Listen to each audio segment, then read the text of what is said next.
Romanos capítulo 1. Nós vamos ler a partir do versículo 8. Romanos 1, 8 em diante. Diz assim a palavra do Senhor. Primeiramente dou graças a meu Deus, mediante Jesus Cristo, no tocante a todos vós, porque em todo o mundo é proclamada a vossa fé. Porque Deus, a quem sirvo em meu espírito, no evangelho de seu Filho, é minha testemunha de como incessantemente faço menção de vós em todas as minhas orações, suplicando que em algum tempo, pela vontade de Deus, se me ofereça boa ocasião de visitar-vos, porque muito desejo ver-vos, a fim de repartir convosco algum dom espiritual, para que sejais confirmados, isto é, para que em vossa companhia reciprocamente nos confortemos por intermédio da fé mútua, vossa e minha. Porque eu não quero, irmãos, que ignoreis que muitas vezes me propus ter convosco, o que tenho sido até agora impedido, para conseguir igualmente entre vós algum fruto, como também entre os outros gentios. Pois sou devedor tanto a gregos como a bárbaros, tanto a sábios como a ignorantes. Por isso, quanto está em mim, estou pronto a anunciar o evangelho também a vós outros em Roma. Bom, meus irmãos, faz mais de um ano que eu parei a exposição da carta de Paulo aos Romanos. Eu dei uma pausa porque é uma carta que exige um pouco mais, né, por conta de vários detalhes que ela possui, mas é uma preciosidade muito grande. Sem dúvida, um tesouro muito grande. E só para revisar coisas que eu já falei há um bom tempo, né, para a gente se situar, eu vou ficar só no verso 8 até o 10. Nós vimos já, e os irmãos certamente já leram em outros momentos, Paulo vai se apresentar aqui, uma carta escrita para aqueles irmãos que estavam em Roma. Roma era o maior império daquela época, uma nação pagã, idólatra, imoral, que tem tudo, basicamente, que nós também temos hoje na nossa sociedade corrompida pelo pecado. E aí então o apóstolo Paulo vai escrever aqueles irmãos que ele não conhecia. Ele tinha como objetivo evangelizar a Espanha, que naquele tempo era o fim do mundo, vamos dizer assim. Então o objetivo de Paulo era fazer o evangelho conhecido a todas as pessoas, pois ele era o apóstolo dos gentios e o desejo, o ardor do seu coração era fazer Cristo conhecido. Então ele envia essa carta para os irmãos em Roma, né, para se apresentar a eles, visto que ele não se conhecia pessoalmente, né? Paulo faz aqui um cartão de visitas do verso 1 até o verso 7, dizendo quem ele era, fazendo uma espécie de resumo do evangelho que ele prega, do Cristo, e sempre mencionando Cristo, e sempre mencionando o evangelho, sempre mencionando o desejo de compartilhar da fé. Por isso que só nesses primeiros versículos da carta nós já temos conteúdo suficiente para estudar o resto do ano. E tão profunda que é, como toda a palavra de Deus na verdade é. E aí então quando a gente chega no verso 8, nós vamos encontrar um trecho. Esse trecho ele vai do verso 8 até o 15, mas por questões de tempo nós vamos só até o versículo 10, se der tempo. E aqui nós encontramos um trecho mencionando a oração de Paulo, e aqui nós encontramos várias coisas importantes que nós podemos também aplicar nas nossas vidas. Então lembre-se, Paulo está se apresentando àqueles irmãos, ao mesmo tempo dizendo que ora por eles, e aí no verso 8 Paulo vai começar dizendo primeiramente, ou seja, ele está dando prioridade, é como se ele começasse a enumerar coisas, só que ele começa a argumentar, depois esquece de colocar os outros tópicos, mas ele vai dizendo aí, primeiramente eu dou graças ao meu Deus. Eu dou graças ao meu Deus. É uma sentença curta.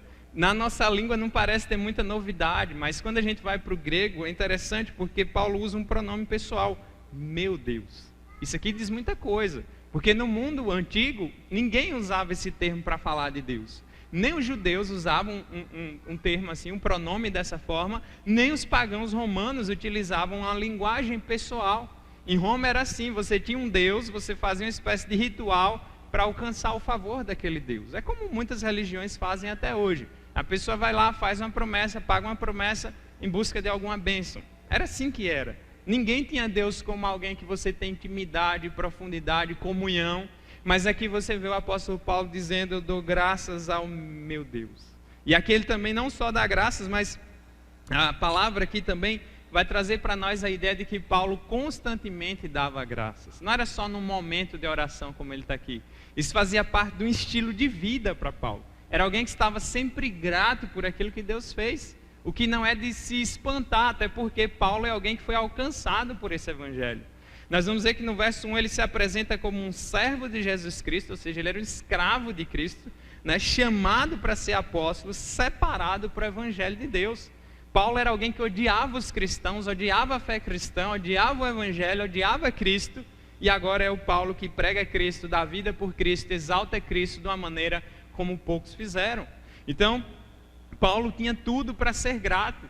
Ele era perdido e foi achado, ele alcançou a misericórdia do Senhor, a graça de Deus o alcançou, né? Ele foi justificado, ele teve os seus pecados perdoados, ele era agora uma nova criatura. Então, Paulo tinha motivos para viver dando graças, motivo de viver uma vida de total gratidão àquilo que Deus havia feito por ele.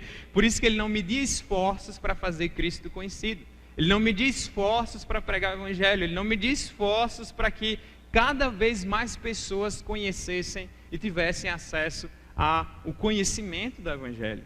Paulo não estava nem aí se ia passar fome, se ia passar frio, se ia passar sede, se ia passar por momentos difíceis como ele passou. Ele só queria saber de pregar Cristo, ele só queria saber de fazer Cristo conhecido. E ele faz da gratidão um estilo de vida.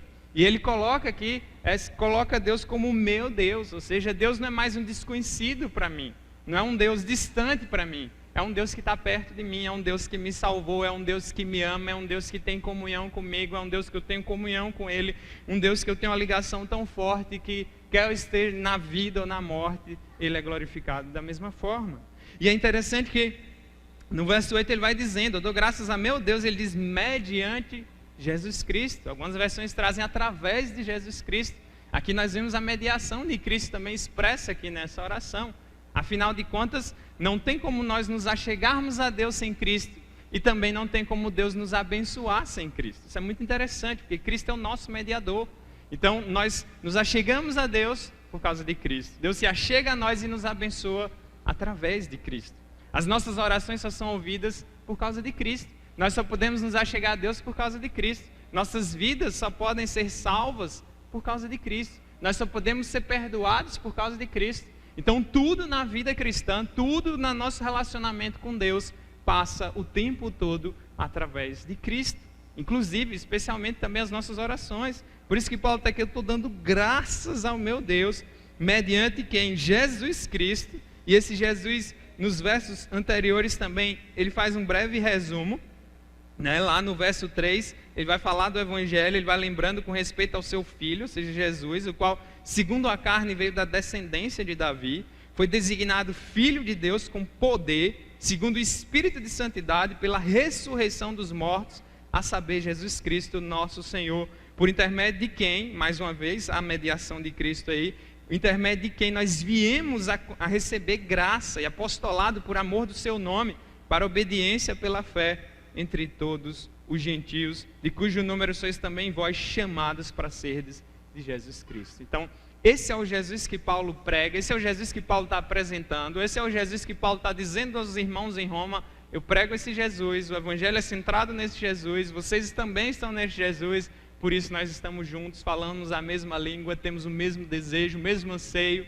Então, mesmo ele sendo um desconhecido pessoalmente, ao mesmo tempo havia um profundo laço entre eles por causa do amor e da união conquistadas por Jesus Cristo, né? Tanto que quando participamos da ceia, um momento de comunhão, também aponta para isso. Não só a nossa comunhão com Deus através do sacrifício perfeito do Cordeiro de Deus que é Cristo, como também a nossa própria comunhão entre nós, ela só é possibilitada através também desse Deus maravilhoso que nos comprou com seu sangue. Então no verso 8 ele vai dizendo, mediante Jesus Cristo, no tocante a todos vós, ele está profundamente agradecido. Ele vai dizer, porque em todo o mundo é proclamada a vossa fé. Claro que todo mundo aqui não quer dizer em todos os lugares do planeta, mas é um exagero, uma linguagem exagerada que Paulo usa para dizer, olha, a fé de vocês é conhecida por todos os cantos do Império Romano. Roma era a capital do mundo naquela época, poderosa, rica, né, cheia de estradas. Nessa época você não tinha internet, mas como as estradas em Roma eram muito boas, facilitava o transporte das pessoas e facilitava também o envio das cartas e a chegada das notícias. Então Paulo e a igreja ali onde Paulo está, provavelmente ele escreveu Romanos estando ali perto de Corinto, eles ficaram sabendo da fé dos irmãos em Roma. Em todos os lugares é proclamada a vossa fé. Não se falam de outra coisa por aqui. Havia aproximadamente umas 50 mil pessoas convertidas em Roma.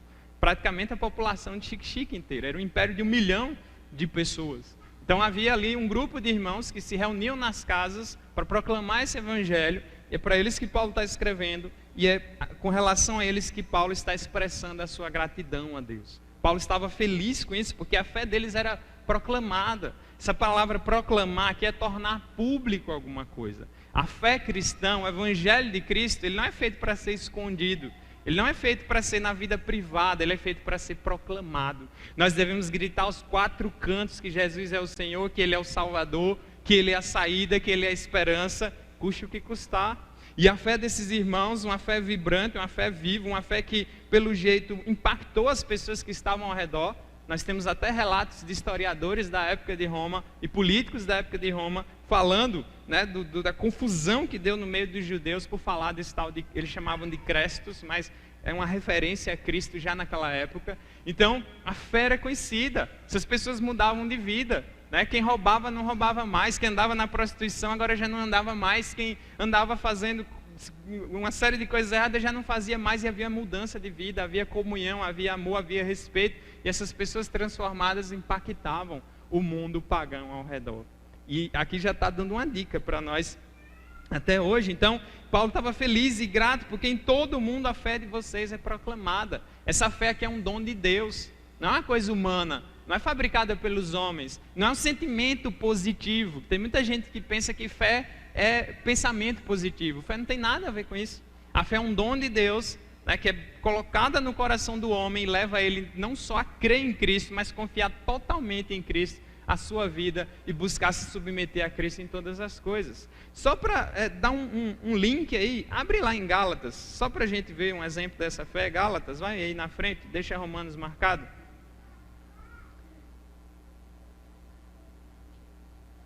Gálatas, capítulo 2, versículo 20.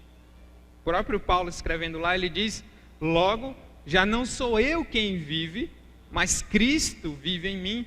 E esse viver que agora tenho na carne, eu vivo pela fé no Filho de Deus, que me amou e a si mesmo se entregou por mim. Perceba aí, a palavra fé hoje ela ficou um pouco desgastada, porque as religiões espiritualistas e o misticismo, ele acaba trazendo a ideia de fé como uma espiritualidade, de crer na natureza, no universo, essas coisas tolas que os homens criam, infelizmente por causa do pecado. Mas a fé na Bíblia está muito ligada à ideia de confiança, confiar totalmente em Deus. Não é só saber que Jesus existe, não é só saber que Ele é um Salvador, mas isso se traduz na minha vida, numa transformação de vida. Ou seja, eu tenho comunhão. Eu agora oro e digo: seja feita a tua vontade. Essa fé transforma meus pensamentos, as minhas ações. Tanto que lá em Romanos 12 Paulo fala, transformai-vos pela renovação da vossa mente. Então, essa não é uma fé teórica, ela é prática, ela transforma vidas, ela impacta. Por isso que naquele mundo, a fé dos irmãos ali em Roma estava sendo difundida, estava sendo falada por todos os cantos. Volto lá em Romanos 9. E aí o verso 9 lá em Romanos 1 ele diz: porque Deus, a quem sirvo em meu espírito. É interessante essa expressão, a quem sirvo em meu espírito, porque aqui é como se Paulo, algumas versões vão trazer do fundo do coração. Só que no grego a coisa ainda é mais profunda, não é só algo que vem do fundo do coração, mas de um coração transformado pelo Espírito Santo de Deus. Ou seja, o Espírito Santo que habitava em Paulo, que o capacitava a servir a Deus dessa forma, é quem fazia Paulo viver e servir a Deus de uma forma que ele se doava completamente. Então não é só Paulo na força dele, na capacidade dele, mas não, Espírito Santo que habita nele. O Deus que ele serve, e não só de boca, mas também de coração e de vida, mexia com ele, e ele fala: o Deus é quem sirvo em meu espírito. Ou seja, é profundo, tem uma raiz no coração, mexe com todo o ser, com o pensamento, com as vontades, com as ações, tudo de um cristão vai sendo transformado e tocado pelo Evangelho. E aí Paulo diz: porque Deus, a quem eu sirvo no meu espírito, no Evangelho de seu Filho, uma palavra que nós vamos ver muito na carta de Paulo aos Romanos é Evangelho. O Evangelho não é uma mensagem apenas, mas é uma pessoa, é a boa nova de Deus, é o poder de Deus para a salvação de todo aquele que crê. por isso que ele tem que ser anunciado, por isso que ele é capaz de transformar vidas. E é esse evangelho que Paulo está falando, o evangelho de quem? Do seu filho, o filho de quem? O filho de Deus, Jesus Cristo, que ele já mencionou antes, que é aquele que salvou ele, salvou os irmãos ali, e é o que tem poder para salvar qualquer um aqui também nessa noite. E aí Paulo está falando desse evangelho, ele serve a esse Deus. Essa palavra servir também está ligada à adoração. Na língua inglesa, a palavra utilizada para culto é service, ela indica essa questão do serviço, ou seja, eu adoro a um Deus que ao mesmo tempo leva a questões práticas. E eles acabam pegando um pouco mais essa noção. Então essa mesma palavra aqui no original que Paulo usa aqui, é que eu sirvo no meu espírito, eu adoro esse Deus, eu amo esse Deus, eu busco servir esse Deus da melhor forma. É o que Paulo está trazendo aqui no evangelho do seu filho, é a minha testemunha. É interessante isso, né? A gente vê muito a seita dos testemunhas de Jeová, mas aqui é Jeová sendo testemunha de alguém. Porque Paulo sabia que aqueles irmãos não o conheciam, nunca tinha visto ainda. Então ele diz, olha, Deus é testemunha que eu amo vocês. Deus é testemunha que eu oro por vocês. Deus é testemunha que eu estou muito feliz pela vida de vocês. É o tipo de amor que só é produzido por esse Deus maravilhoso. Então ele está dizendo que o próprio Deus é testemunha dele, de como incessantemente eu faço menção de vós. Mais uma vez, uma palavra que indica constância, ou seja, Paulo constantemente, frequentemente. Não quer dizer que Paulo passava 24 horas por dia orando pelos cristãos em Roma, mas quer dizer que frequentemente nas suas orações ele mencionava esses irmãos. Paulo tinha um desejo de estar com eles, Paulo tinha um desejo de passar em Roma, mas para ir para a Espanha evangelizar, porque naquela época a Espanha era os confins da terra. Então Paulo tinha um desejo de fazer Cristo conhecido, porque aqui na própria palavra vai dizer, e uma das marcas da volta de Cristo é quando toda a terra foi evangelizada. E esse desejo estava no coração de Paulo. E como ele ainda não conhecia os outros lugares, como a nossa nação ainda nem era nascida nessa época, mas já existiam os outros continentes, mas Paulo achava que e queria que chegasse o evangelho lá, porque ele sabia que isso fazia parte, e era o desejo dele fazer a palavra de Deus conhecida, o evangelho conhecido, pregado até onde ele pudesse ir. Então, o verso 10, ele menciona aí, em todas as minhas orações, eu menciono vocês suplicando que em algum tempo, pela vontade de Deus, é muito interessante isso, né? Se Deus quiser, porque nós não temos vontade própria, nós não fazemos aquilo que queremos, nós não temos liberdade total, porque há um Deus que criou todas as coisas, sustenta todas as coisas e que determina todas as coisas, e se não for pela vontade dele ou pela permissão dele, nós não podemos fazer absolutamente nada. Então Paulo era alguém que demonstra ter uma vida de oração, demonstra um amor por Deus muito grande, demonstra um zelo pelo evangelho muito grande, e isso fazia com que fosse alguém extremamente submisso a Deus, dependente de Deus. Quanto mais em comunhão com Deus, mais nós buscamos adequar nossa vida à vontade dele, mais nós buscamos obedecer a ele, mais nós reconhecemos que sem ele nós nada podemos fazer. Então, cada vez mais que crescemos no conhecimento de Deus, nós ficamos mais humildes, nós nos quebrantamos mais, nós nos enxergamos melhor e nós percebemos quem Deus é de uma forma mais privilegiada. Então, por isso que Paulo diz, olha, minhas orações, meu desejo é que em algum momento, pela vontade de Deus, se me ofereça uma boa ocasião de visitá-los, ou seja, que eu tenha sucesso nesse empreendimento. Se você ler lá o livro de Atos, você vai perceber que Paulo foi ouvido, ele chegou a Roma, mas não foi fácil, né? O caminho até Roma foi marcado por naufrágios, Paulo foi preso, Paulo apanhou, Paulo quase morreu, mas ele chegou em Roma, né? E apesar de Deus, pela vontade dele, chegou lá, e parece até que a viagem nem foi bem sucedida por conta disso, mas foi, até porque o próprio Paulo em Romanos escreve, olha, todas as coisas cooperam para o bem daqueles que amam a Deus, todas, até as coisas ruins. Às vezes na vida cristã tem caminhos que parece que levam ao desastre total, quando na verdade envolve o sucesso. Então é uma série de diferenças aí. Então, com base nesses 3 versos, me permitam fazer algumas aplicações importantes para nós. A primeira delas é, qual é a sua prioridade? O que é que vem em primeiro lugar na sua vida? Para Paulo, aqui ele demonstra uma das prioridades era essa gratidão a eles. É claro que aqui não é uma regra geral, mas demonstra um anseio, um desejo, uma alegria no coração. e ele tinha como prioridade fazer Cristo conhecido. Você vai ver que na carta dele aos Filipenses, que é uma carta onde ele fala muito de alegria, uma das cartas da prisão, Paulo diz, olha, não interessa se estão pregando por outros motivos, se eu estou preso, o que interessa é que o nome de Cristo seja conhecido. A minha prioridade é Cristo, a minha vida é Cristo, o meu desejo, a minha paixão mais profunda é fazer Cristo conhecido a todas as pessoas. É falar desse Cristo que me salvou, porque Paulo é alguém que fala de Cristo não apenas da boca para fora, mas alguém que experimentou o poder e a graça desse Deus maravilhoso. Por isso que não tem como pregar o Evangelho só de boca.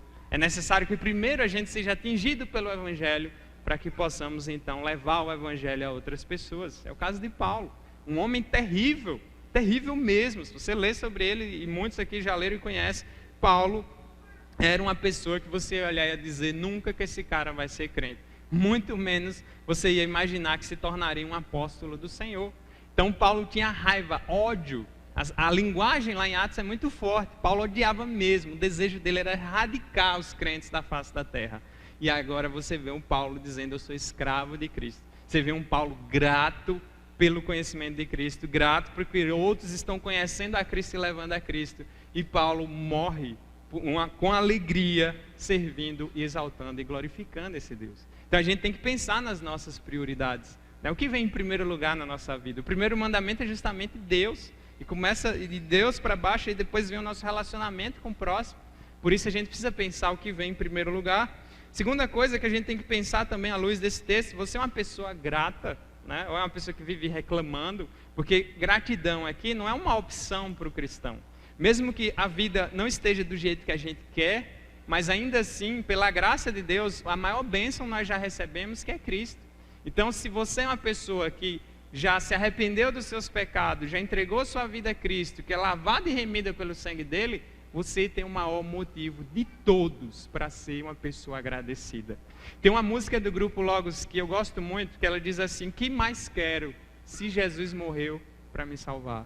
E num dos trechos dessa música, o poeta ainda vai dizer lá, olha, se todos os castelos dos meus sonhos desabar, né, se tudo se tornar uma tormenta, ele continua dizendo, o que mais quero se Jesus morreu para me salvar, se no céu com Deus eu vou morar? Então, é o lema de Paulo também. Paulo não está nem aí que o resto está ruim, ou que doeu, ou que ele sofreu. Ele sabe para onde ele está indo. Ele conhece o Deus que ele está pregando. Ele tem alegria, uma gratidão profunda no coração, por conta do amor de Deus, da graça de Deus, da misericórdia de Deus que o salvou. Então nós temos todo o motivo para ser grato, porque o pior problema de todos já foi resolvido, que são os nossos pecados, a inimizade com Deus, e por meio de Cristo nós temos paz com Ele. Como a gente vê lá em Colossenses no capítulo 1, né, Ele fez a paz pelo seu sangue. Né? Jesus é aquele que vai nos mediar e vai nos levar até Deus. E se você não tem Cristo ainda na sua vida, você precisa conhecê-lo, você precisa se entregar a Ele, aí você vai entender realmente o sentido de gratidão. Por isso que crente não é um bicho para ser adulado para fazer algo, ou para servir a Deus. Deveria fazer justamente movido por essa gratidão. Seja o que for, não é? Infelizmente, por conta do nosso pecado, não é? E todos os pastores e líderes em todos os lugares vão ter sempre a labuta de estar sempre incentivando e falando e lembrando de coisas óbvias.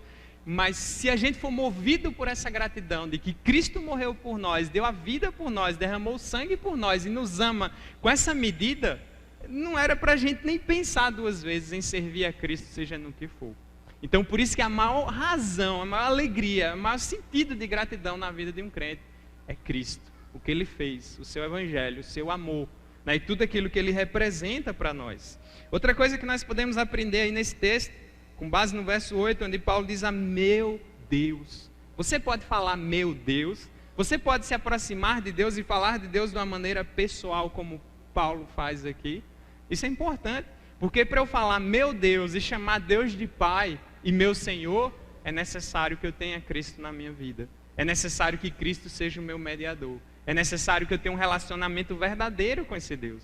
Porque a maioria das pessoas falam em Deus, a maioria das pessoas tem alguma ideia religiosa, mas há uma grande diferença entre falar em Deus e saber que Ele existe e ter comunhão real com esse Deus por meio do sacrifício perfeito do Filho dele. É uma diferença muito grande. Então, Paulo era alguém que conhecia Cristo, foi transformado por Cristo, por isso ele podia dizer, meu Deus, meu Pai, meu Senhor. E se você tem Cristo na sua vida, você também pode falar, meu Deus. Não só da boca para fora, como a maioria das pessoas falam, ou como uma exclamação comum, mas meu Deus no sentido, Ele me amou de uma forma que ninguém mais fez. Ele me salvou. Ele derramou sangue por mim. Ele fez tudo por mim. Ele derramou sobre mim a sua graça. É o meu Deus. O Deus a quem eu sirvo. O Deus em quem eu sou extremamente grato. E você tem que pensar que talvez você sirva a um Deus desconhecido, um Deus da sua cabeça, um Deus que você ouviu a palavra porque todo mundo fala desde que você era criança. Mas o Deus da Bíblia é um Deus pessoal, é um Deus que tem uma identidade, é um Deus que se revela e é um Deus que faz isso de maneira mais plena através do seu Filho Jesus Cristo, que encarnou, o Verbo se fez carne, habitou entre nós, cheio de graça e de verdade, para que nós pudéssemos falar, meu Deus, nosso Deus, o Deus a quem nós servimos. E aí fica a pergunta, quem é o seu Deus? Você tem que se perguntar, quem é o seu Deus? Se não é esse Deus, se não é o Deus de Paulo, se não é o Deus e Pai do nosso Senhor Jesus Cristo, se não é o Deus que criou todas as coisas, é um ídolo, é uma falsificação do seu coração e da sua mente. Então você precisa se perguntar, porque desde muito tempo os homens têm sua fé, têm suas visões religiosas, mas ter comunhão com Deus de verdade, somente mediante Jesus Cristo, como Paulo menciona aí no verso 8, na sua oração. Sempre, não só na oração, mas o nosso próprio relacionamento com Deus só vem mediante Jesus Cristo. Então, outra coisa que a gente vê, o Evangelho muda as nossas prioridades. Paulo era alguém que tinha como prioridade na vida acabar com a fé cristã, mas depois de Cristo a prioridade dele é Cristo, é fazer Cristo conhecido, é fazer o Evangelho conhecido, né? Tanto que no verso 16, que a gente ainda vai ver lá na frente, onde ele fala desse Evangelho, ele diz, pois eu não me envergonho do Evangelho, porque é o poder de Deus para a salvação de todo aquele que crê, primeiro do judeu, também do grego. E visto que a justiça de Deus se revela no Evangelho de fé em fé, como está escrito, o justo viverá por fé. O Evangelho é poderoso para mudar. Talvez suas prioridades sejam dinheiro, trabalho, sucesso em alguma coisa, alguma outra preocupação, mas quando Deus transforma, inverte tudo, e aí pela graça nós colocamos Deus no lugar certo. Então, fechando no verso 10, né, ele fala pela vontade de Deus. Lembre-se sempre, Deus é o único que pode falar, meu universo, minhas regras. Hoje está na moda o lema, meu corpo, minhas regras, eu faço o que quiser, vivo como quiser e não dou satisfação a ninguém. Só que as pessoas esquecem que o dono é Deus. As regras quem faz é Deus, porque Ele é o Senhor soberano e absoluto.